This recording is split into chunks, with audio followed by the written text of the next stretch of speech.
Welcome to the tutorial for Module 7, Evaluating Investment Managers. In this short tutorial, I would like to share with you some of the requirements and for evaluating investment managers.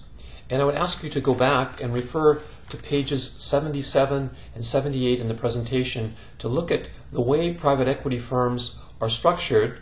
and to look at the levers that they have to achieve value. If you go back and take a look at those, you'll see on page 77 that the private equity firm is normally set up as a limited partner, and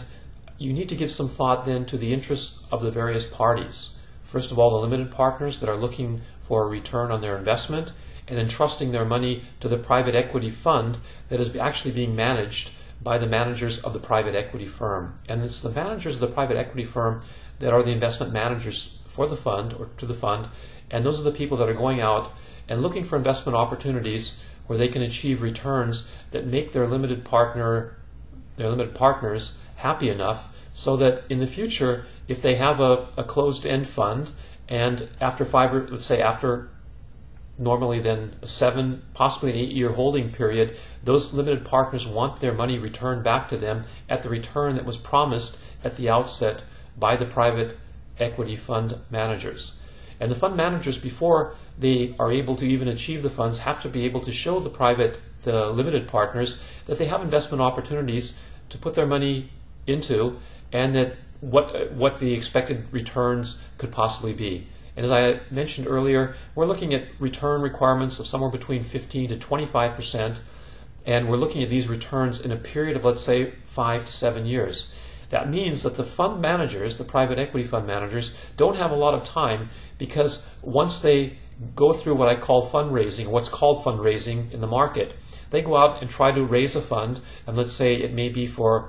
they find 10 different institutional investors, each willing to put $10 million into the fund, which means that we have a fund that has $100 million, and if it closes at that level, then they begin to go out and look for investment opportunities.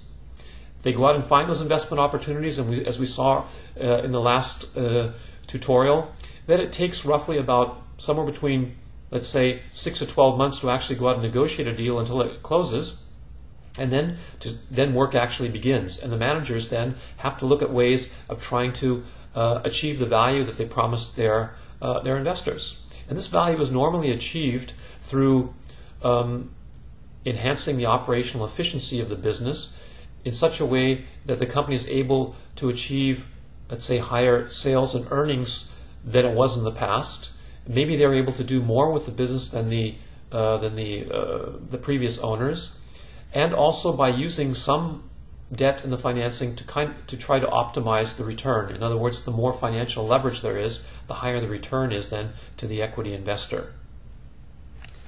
The return requirement to the equity investor is based on a return on investment model that can be computed using an IRR type of calculation. And as we saw earlier in the presentation, and again here on page 132, this is the way the IRR is computed.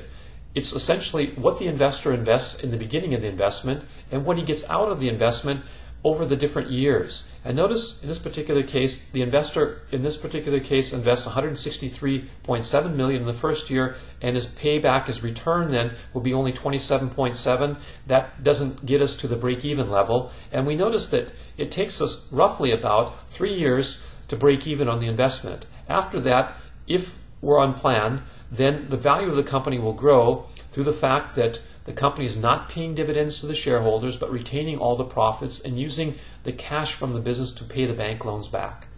And as we pay the bank loans back, we're deleveraging the company, so it means that we have less debt that we have to deduct at closing than we would normally have,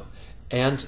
our equity then grows in time. And notice that in the year 6 in this particular case, if you take $470.5 million as the potential exit value and divide that then by 163.7, that we are returning then in this particular case close to 3 times our initial investment, and this then over in this particular case a 6-year period. That means the private equity fund managers have quite a challenge first of all, being able to find investment opportunities in a very competitive market environment where they're bidding against other private equity firms and against strategic investors for investment opportunities in deals, and then being able to take the companies that they then purchase and being able to run those so that they're at least as profitable as they were in the past. And another issue is also to grow the businesses to make them bigger than they were when they bought them, because investors in the exit, other companies oftentimes favor businesses that are bigger rather than smaller. So by taking one business, let's say a $50 million business, and then going out and acquiring 3 other $50 million businesses, combining those 3 into a new $150 million business will lead to a higher exit multiple when the investor goes out to try to sell the business. And that's the challenge of trying to take one investment and then growing the business either organically, internally, or through acquisitions, and making it a bigger business so they can achieve a higher exit value, and thereby giving the return or providing the return to their investors that they promised. Only if they do that will they be successful in raising money for a second fund to carry on and sustain their business. If they don't deliver on that promise, then it's very unlikely that the investors that invested in their former fund will be investors in future funds. That includes this tutorial for Module 7.